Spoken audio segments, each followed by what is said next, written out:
So ladies and gentlemen, welcome back to another video on the channel. Today's video, we are joined by Cormac for yet again another student interview. And Cormac is an agency owner. This month in May, he will do around 30,000 or just over 30,000, I believe, from literally zero.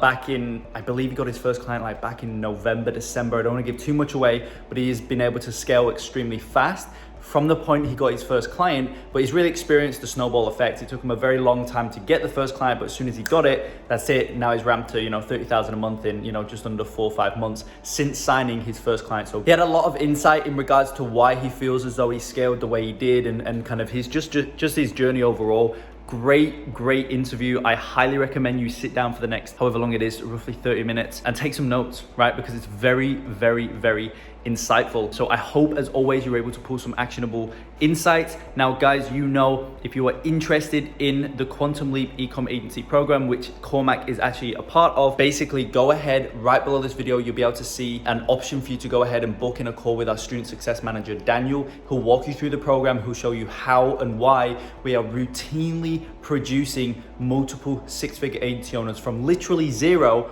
Right, people join the program at zero, as Cormac did, and now he's scaled up to 30,000 a month, right? And he's just one of many agency owners who have done the exact same thing, scaled to 10,000 a month, 15,000 a month, 20,000 a month, 30,000 a month, and gone on up to 60,000 a month plus. So as I say, if you're interested in joining the Quantum Leap Ecom Agency program, go ahead, click the link. I don't know which order it'll be in, but you'll see it'll basically say to book in a call with our student success manager, Daniel, and he will take very good care of you. Now, if you're an agency owner making 5,000 a month or more, so you're at 5K a month with your agency, 10, 20, 30, whatever it may be, and you're interested in ramping to 100,000 a month, then again, in the description, you'll be able to see an apply link for the Centurion Agency program, which is the high level program where I take people from, as I say, 5, 10, 20, 30, 50 a month with their agency, and we scale them up to 100,000 a month plus with their agency. Now, that's a call directly with myself. However, there is a requirement for that program, which is to be at 5,000 a month with your agency. Now, if you're interested in that, as always, go ahead and book in your call with myself below. And with that being said, I just realized you can see all the background right there, super messy. That's like my workstation. Got some clothes there.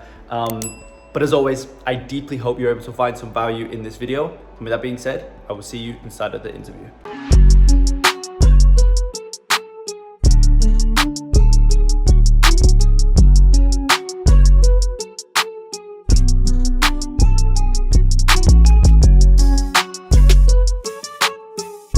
All right, so welcome back to another video on the channel. Today we are back yet again with another student interview, and today we are joined by Cormac. He is a student inside of the Quantum Leap Ecom Agency program, and he, what are you currently sat at the moment with your agency? For me, we're expected to hit anywhere between 25 and 30, depending on performance deals, and that's with no new clients coming on. So yeah, that's the target for this month. Got it. And so you say that's that's just based on MRR from April? Exactly, yeah. Well, at the moment we're taking on between maybe 2 and 4 clients a month. We're at the stage now where we're looking to bring on, people who only match our kind of mission for growth as such. And that's where we're at. That's awesome, dude. I'm curious, what's kind of the main client acquisition strategy if you're sat at like 2 to 4 meetings a month, 2 to 4 clients a month? Obviously that's super consistent. The outreach is something that obviously is the key part of it, starting off and doing that. And I've tried every single method from, blanketing 2,500 emails to a scraped list from, to whatever it may be, to sending, personalized selfie style videos in Instagram DMs. And I feel like what's working at the moment, because there's so much noise around SMMA and these kind of buzzwords, is you have to differentiate yourself through being personalized and going the extra mile and doing your homework on a brand. If you feel like you can add value to the brand, you have to be really confident in saying that to them, but also really personalized in your approach and show that you actually care for the results and you're able, you have the personal element of it. They buy into you. They don't know your company. Not many people know who Donfluent is. It's not a household name. They see you, they like you, and they buy into the personality. So I don't think you can get too personalized with your outreach. And me personally, it's been, handpicking maybe 50 clients in a week that me personally I want to send a video to, or that kind of thing, and taking the time to look through their About Us section, look through their website, look through their profiles, just a quick Google search, see if they've won any awards, those kind of things, and just taking the time to put the effort into them, as you're hoping that they will for you if they book a meeting. Yeah, I love that. I love that idea. I think it's super important, especially like you say in today's day and age where every man and his dog has an agency. Every man and his dog is, copy pasting a script. Even like inside of the program, right? Like I give away a script, but the idea is not to use the script word for word. The idea is to take the framework behind how it's structured and apply that to your own, put your own creative spin on it. And I know that's something that you was mentioning before, right? Like in the program, taking things from there and putting your own, injecting your own personality into it. And that's really one of the big things that has enabled you to see the growth that you have. I mean, so you joined the program at 2,000 a month, right?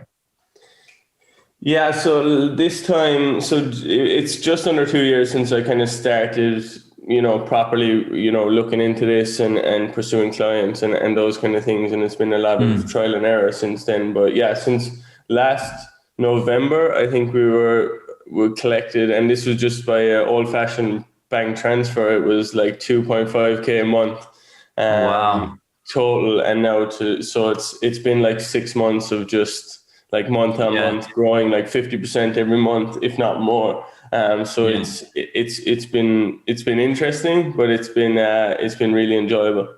Yeah, I suppose you've massively experienced that snowball effect. And if you've been doing it for like 2 years, but then only in November you collected 2,500, now you're at like 25 to 30 grand a month. Like it seems as almost it was like super slow, and then just instantly there was like a change November time, or and that enabled you to start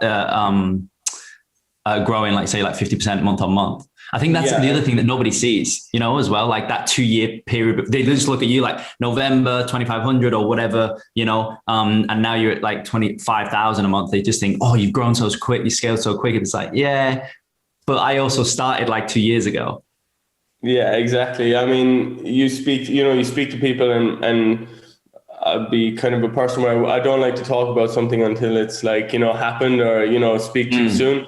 So, I'm speaking to people and I'm telling them about how good it's going at the moment. And they're saying, oh, great, you've had a great 2021. But as you said, no one really sees the, thousands of emails you sent, the thousands of, hundreds of videos that were sent last year, the frustration, the fear, is this going to work? And the self-doubt is definitely a very real thing.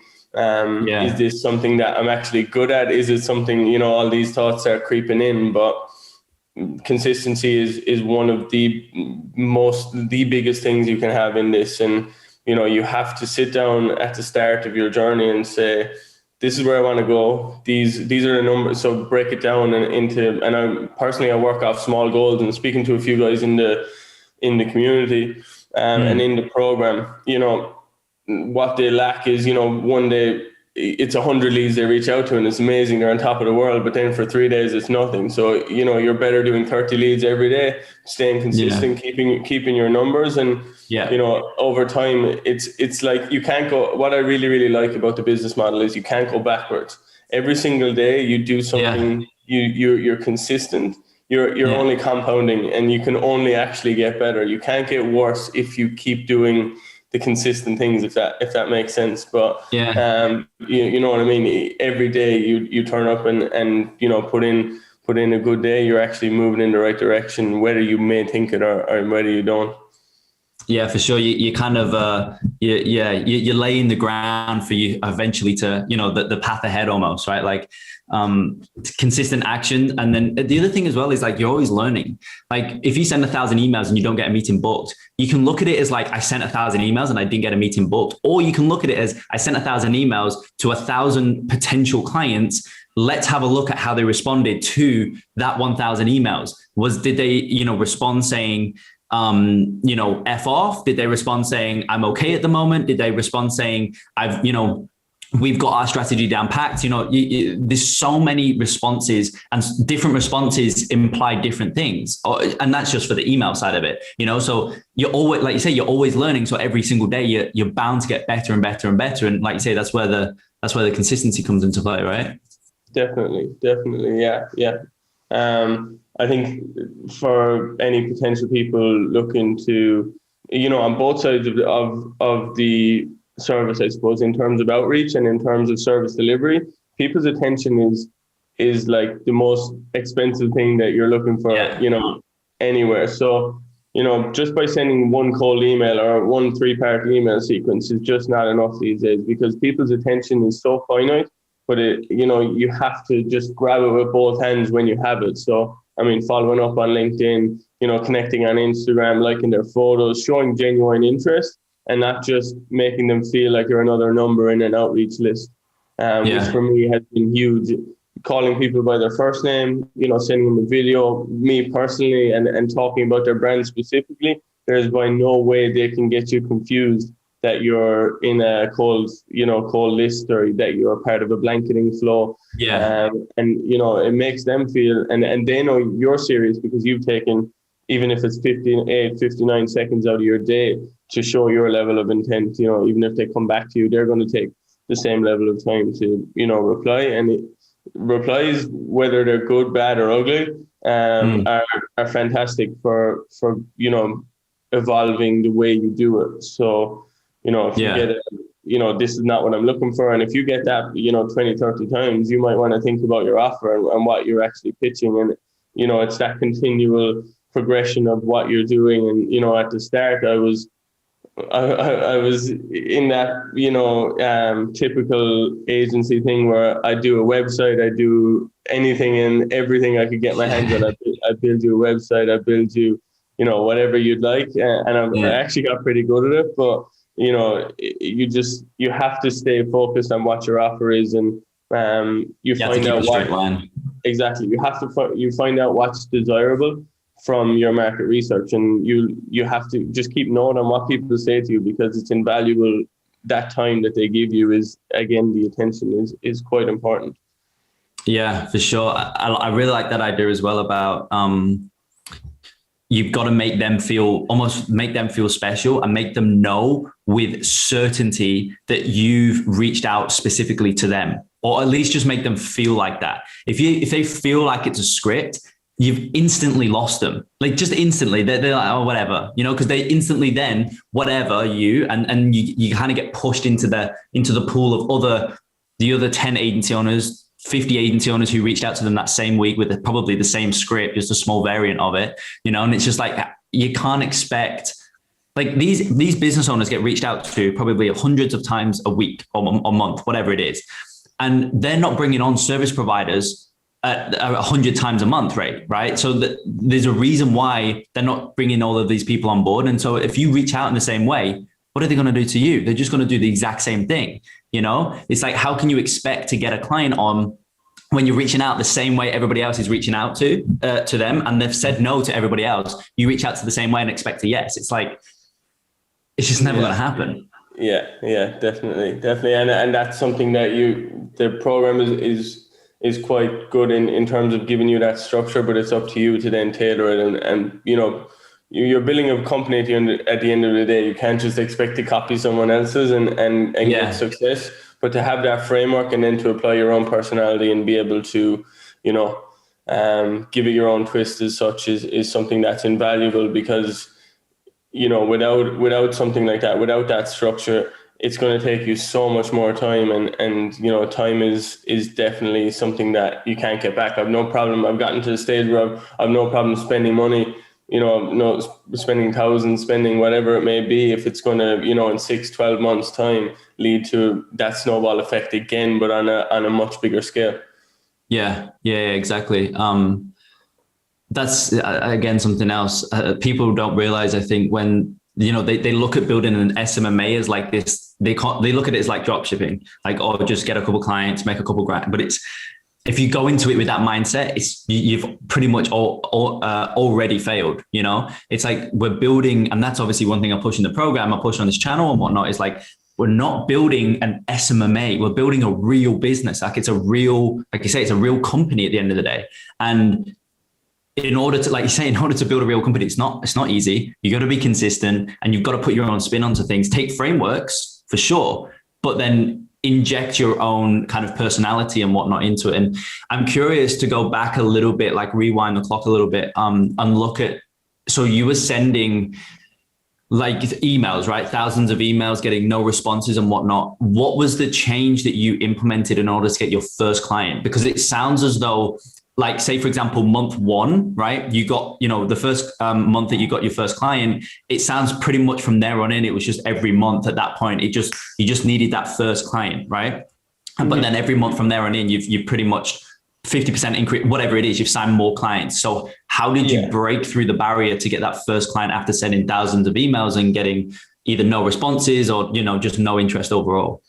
I mean, it boils down to, again, what you're offering. So, you know, if you're offering social media management or something like that, something that, you know, companies are getting pitched to 15, 20, 25 times a day, and they're, you know, red in the face when they see a message offering that service. You know, we had to differentiate slightly, and we went maybe outside the box in terms of niches, finding niches that people really hadn't explored yet. We work with a company at the moment, and they're an amazing company who sell vacuum hoovers and are doing crazy results at the moment. We've taken them on a huge progression since the start of the year. But it's those kind of things, and I think it's once you have a base knowledge and a base confidence in what you do, I think knowledge negates fear. And if you have a fear in reaching out to people, or if you have fear in you know, your pricing, or am I worth this? What do I do? If you know, and if you've learned that, what you do, what you know, then you have complete confidence in how you go about it, how you approach people, how you structure your pricing. And I think just reading, consuming information for that whole of last year, you know, it was probably quite unhealthy, but on YouTube, just, you know, hours and hours and hours a day, just picking up tips and tricks, mannerisms from people, you know, what they do, what they say, how they say it, how they speak with their body, those kind of things. And that kind of all just came to a culmination at the start of the year when I took a step back, realized that I'm bringing tons of value to these companies. My company is bringing tons of value to them, and we're super, super confident that we can take them from X to Y, and do it in you know, a given period of time. And I just think that confidence element of it, and that knowledge in yourself and that confidence in yourself, is something that comes to people after a month, because maybe they have a background in sales. I had no background in anything, so it took me a little bit longer. But I definitely think just, you know, consuming as much information as you can, and just being confident in who you are and what you're selling, you know, that people can, you don't think so, but people can see that, and, you know, see it in your voice, see it in the way you speak.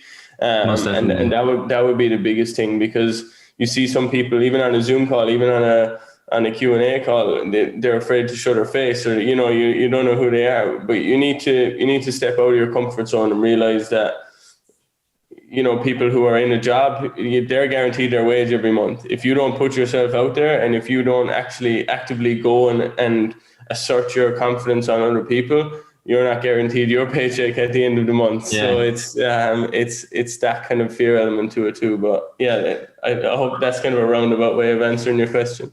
Yeah, no, it's a great insight for sure. So I know you mentioned like your first handful of sales calls, like everything was just like a no, right? It was just like your first, however many, I think you mentioned it was like your first 6 sales calls, something like that. It was just like a no. What was it? Was it like they're not interested? Was it like strict like that? Was it like, oh, I need to go and speak to like this person or my dog or my cat, you know, to make sure of X, Y, Z, and they just never got back to you? Like what was the structure there? What happened in the first few? You get a bit of that. There's this famous PR department that, you know, all these emails go to and nothing ever comes back. But I suppose some of it was my prospecting, and, you know, probably vetting the potential client to make sure that they actually could afford the service.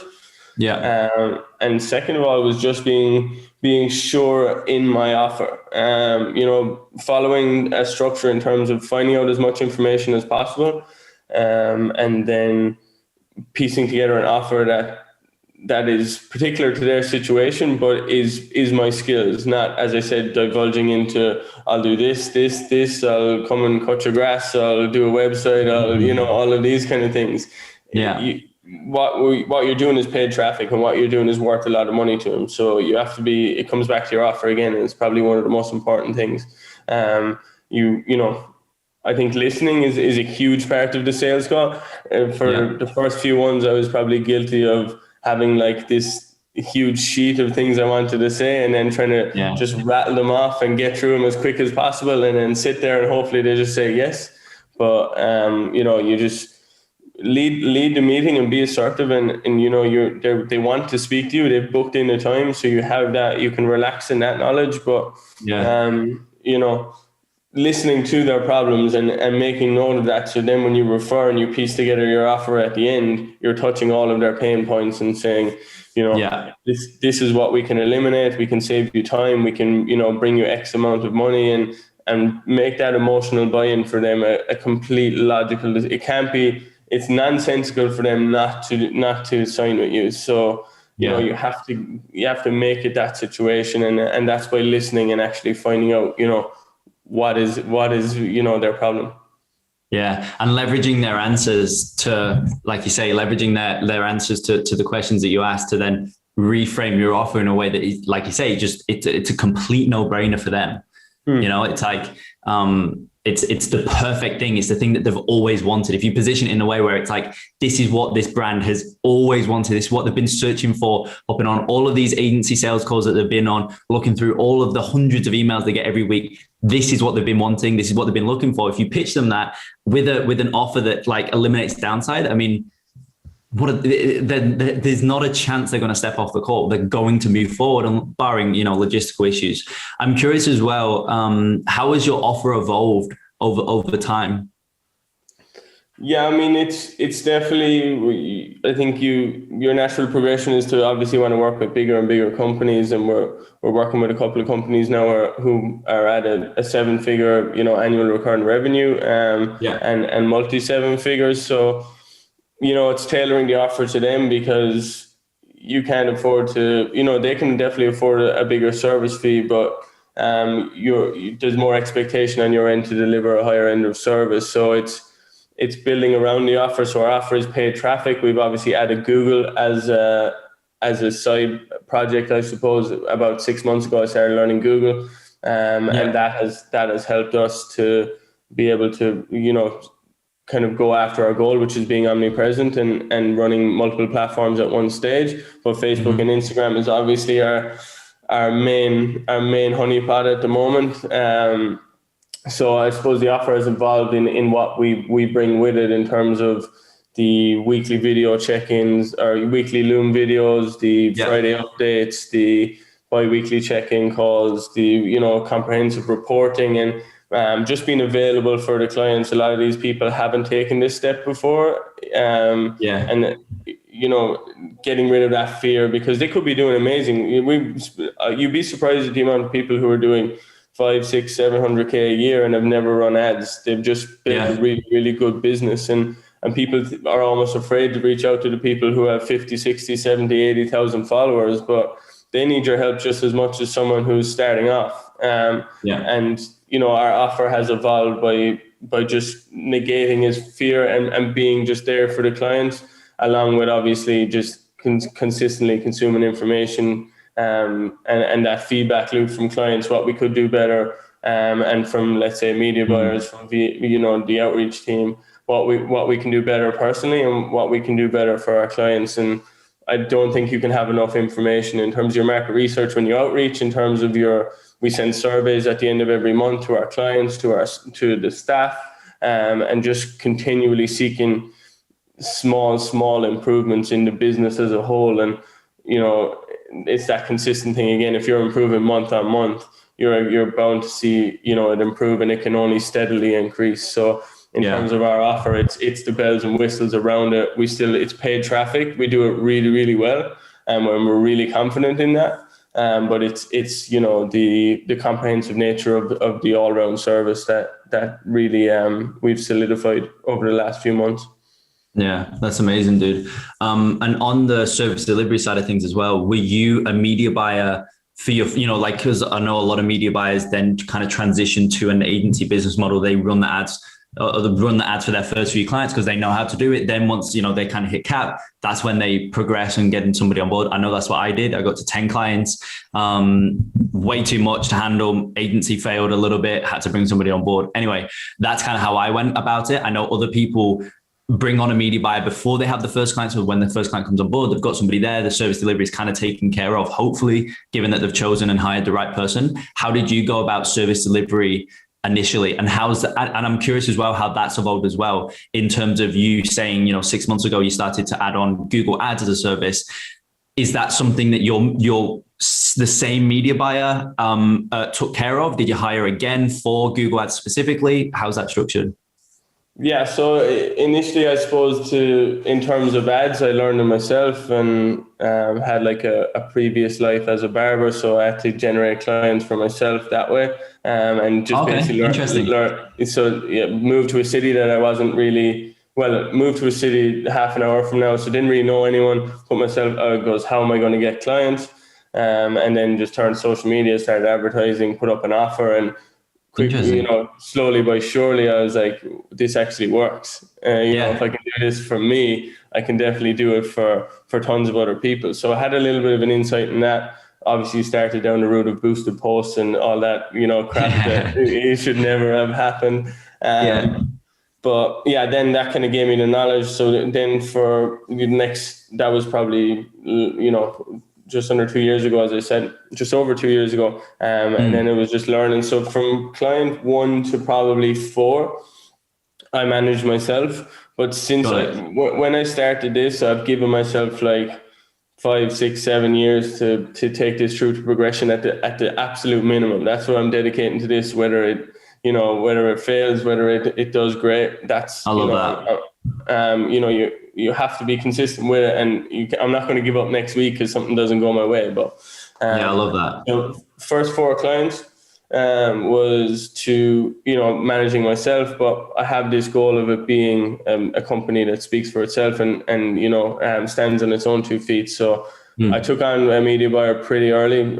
Hector, actually, shout out to Hector. I was in Mexico, and he's my magician. So he actually manages Facebook and Google. So I'm one of the fortunate ones who I've just gotten really lucky. He's an absolute gem.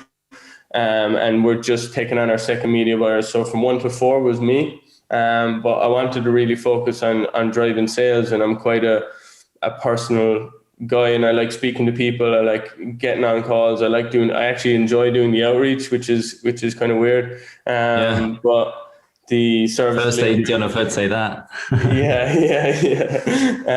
So yeah, from 1 to 4, and then so he's taken on 10 clients, and then I've just brought on a second media buyer, who's going to fill probably 8 to 10, and then it's looking at bringing in an operations guy and that high level agency structure of managing the 2 media buyers and their groups of clients. That's it. So it's been, I probably did it. I think 5, 6, 7, 8 clients is perfectly manageable by yourself. But if you're looking to grow and if you're in it for the long term, it's definitely worth prospecting with a media buyer pretty soon and seeing, if they're a good fit, if you enjoy working with them, and that's the main thing.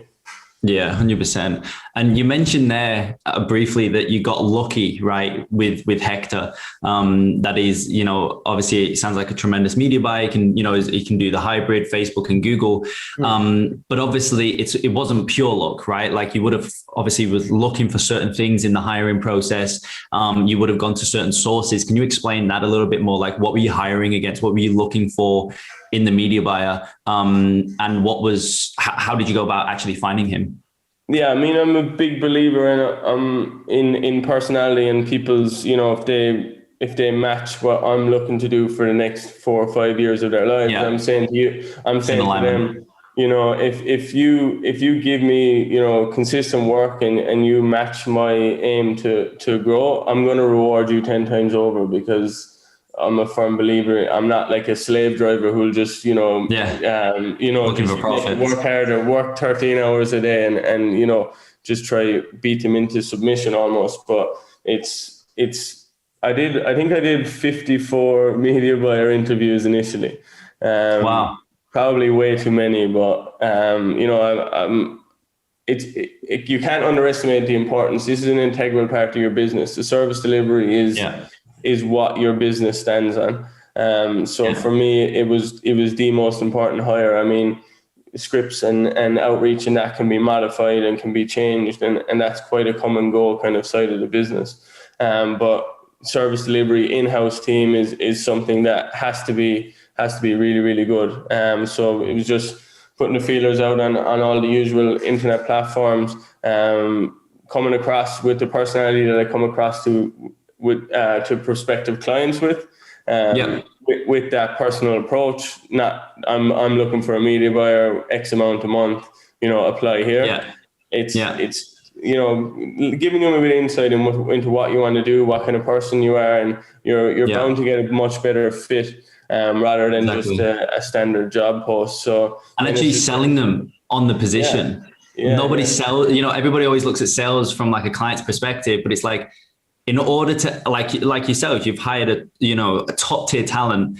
In order to hire top tier talent, they've got to be motivated to come and work, for you. There's got to be a reason there. They've got to see the vision as well. They've got to have, their own values, their own vision for themselves that has to align with what your agency is doing and whatnot. And far too many times you see it, like you say, just a typical, I'm an agency owner looking for a media buyer, X per month, here it is. And it's like, well, and then, a lot, not complain, but, they have the issue of, the quality is not good or this or that. Like, is it the source? Is it where I'm looking? It's like, well, the job post doesn't attract the right person. You're only attracting kind of the bottom of the barrel talent by that post. Definitely. And, for a lot of people, money is great, but I found with a lot of media buyers, with a lot of prospective media buyers, they want to match your, for whatever reason. Hector tried to run an agency himself, found he really, really liked the analytics, the graphs, the numbers. And, but he still wants to grow. He still wants to be part of a business that's, on an upwards trajectory. Just because someone wasn't, a lot of media buyers, what I found, have tried the agency life, but found them really good at Facebook ads, not so good at outreach. And then, they kind of find themselves where they are.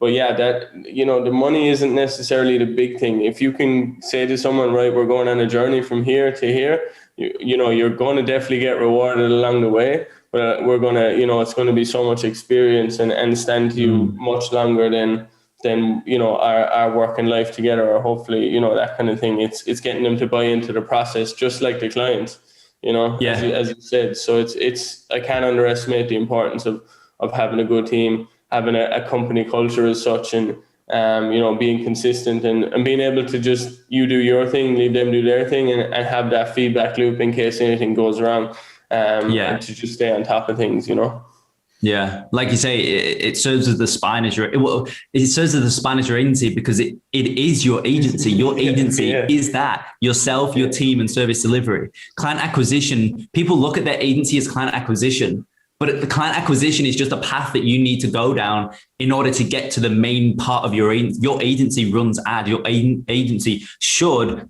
get results for clients. That is what your agency does. It's just that you need to do outreach to get to that point. And obviously it's very evident that when you focus on the actual spine of your agency, which is team, because that then ties into service delivery, like you're a perfect example of that. Ramping is just a natural byproduct to that point, because then you start to stack clients. You can, if you're in the e-commerce niche, you can start to do ROAS deals, and even in other niches, you can, do performance-based structures, which means you can bill clients way more. They'll stay on with you way longer because they're making so much more money with you than like the previous agency or they were on their own. Referrals come through, the feedback loop then starts. You get inbound leads, like you were saying, I think prior to the call. or prior to the interview, like handling inbound leads now. And it's all because of the center of your agency is on point, not because you're good at outreach per se. Like you are good, but that's not the main reason. It's because you can deliver results. Definitely. That's what the whole thing is built on. It's people get fascinated with getting clients, and they get 4 meetings, get 5 meetings, and they sign 2 clients, and they're like, what do I do now? What you do is what you promise them on the call. And it's all that prior learning, that year of basically my life that I thought I'd wasted. That's actually been the backbone of this last couple of months of complete growth. And I can't underestimate the just consumer information. There's so much information out there. There's amazing courses. Structure your company in the right way. But just learn from everything, be it ecom, be it lead gen, be it anyone. There's points to take from everyone, and then piece together your own offer, piece together your service. And I believe e-commerce is the best niche to be working in right now, 100%, hands down. But you never stop learning. You're still consuming information on a daily basis, reading, all that kind of thing. And, continually improving is something. You never just master Facebook ads and leave it. You never just master outreach and right, that's done. I'm finished with that, move on. It's every single day. So it's you have to love the process, and it's something that I'm really, really enjoying at the moment.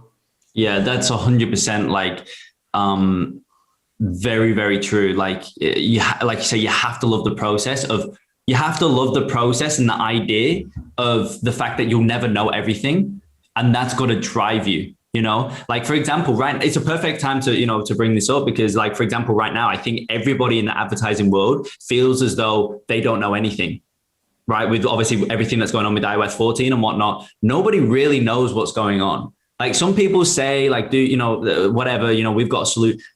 Nobody really knows what's going on. And all these Facebook marketing experts and these, the biggest players in the space, who everybody knows and sees as a Facebook ad, they don't know what's going on half the time, So like you say, you never get to a point where you know everything. As soon as you feel as though you know everything, that's the point everything starts to fall, because that ego then starts to take over and you don't learn the new thing, because it's an ever-evolving industry and really world overall. And as soon as you feel as though you know everything, you're going to become stagnant. You're not going to keep up with the times, and that's just inevitably, transpires into things decreasing almost.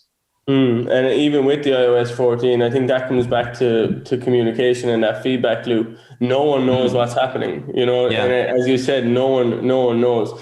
You have to bring it back to your basics, and in terms of your outreach, what you're offering, in terms of if you're advertising for clients, what you're offering, their amazing products at, with an offer or whatever it may be, to a good landing page, and you're just making sure that your basics are in place to negate whether they track or don't track. You can look at their back end, get all Google Analytics, all of these, resources that you can leverage, see where the traffic is coming from, all of these kind of things, and work around it that way. But at the end of the day, if the client's making sales, they're going to be happy. So it comes back to your basics in terms of what you're offering, who you're targeting, and that simple process of getting people from Facebook to the landing page, making sure the landing page is well converting, and then making them customers and increasing the lifetime value of them. So it's just being straight up with clients and saying, we're monitoring it on an hourly basis. I'm looking at things every 15 minutes to see if something is changing. But, as of now, no one knows. So we're just bringing it back to basics, negating any risk that may, not over exposing ourselves to risk, and just keeping their best interests as well as just being completely honest and straight up, which I think is the main thing with this. Yeah, being very transparent with clients, just telling them, not trying to front that you know it all or whatever when you actually have no idea what's going on. It's like, you say one of the worst things you can do. So I'm curious, like, obviously, a question that I'll always like to end these interviews with is just, you're at 25K a month right now, 30-ish. You'll do more than 30 this month for sure, because obviously that's based on your MRR, right? That's based on no new clients coming on. Yeah, I mean, it's performance deals. So obviously we've on a lot of clients in the last 4 to 6 weeks. So, you know, our ROAS is billed at the end of the month. So, you know, some of them who joined mid-month, we won't see that till the end of this month. So, hopefully around that range. That's where we're at currently.